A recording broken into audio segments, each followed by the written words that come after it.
Hello, Syracuse fifth graders. Welcome to your last week of your chocolate milk challenge.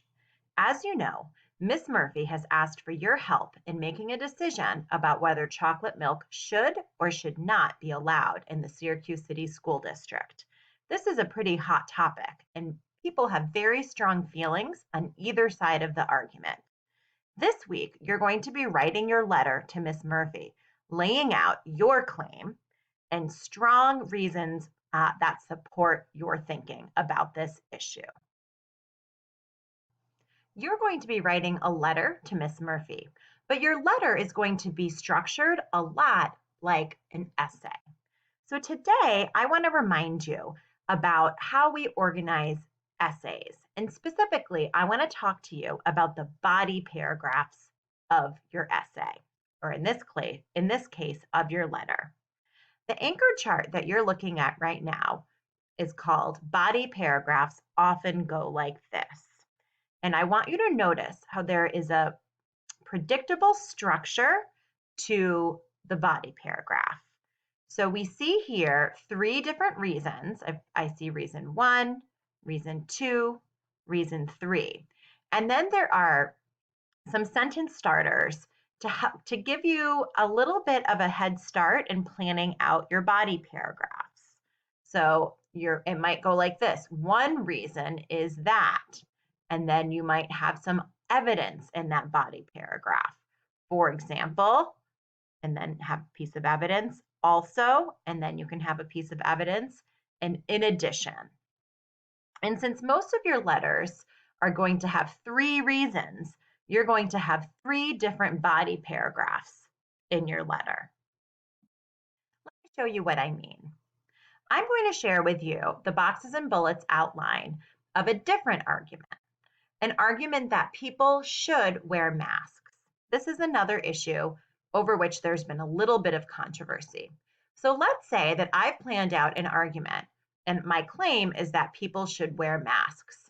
My first reason might be people should wear masks because they keep you safe. My second reason might be people should wear masks because they prevent the virus from spreading. And my third reason could be people should wear masks because it is the law. I'm going to show you how I can kind of take that last reason and put it into a body paragraph. So a lot of times we're going to look at the last example of because it's the law. A lot of times, if it's the last reason, we might start with another reason. And here's what a sample paragraph could look like. Another reason people should wear masks is because it is the law.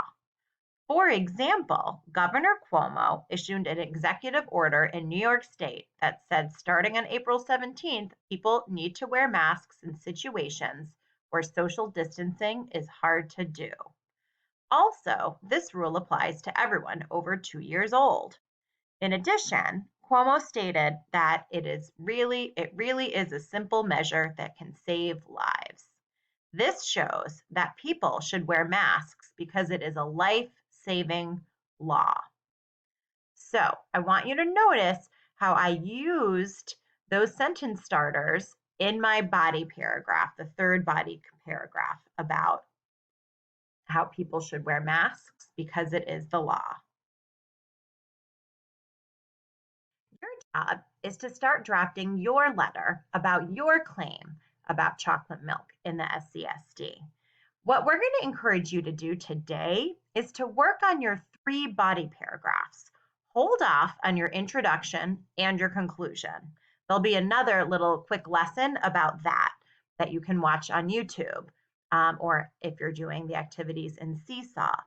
But for today, go through and write your body paragraphs and make sure that you are citing evidence for each one. You can use the anchor chart to help you plan out how your sentences might start.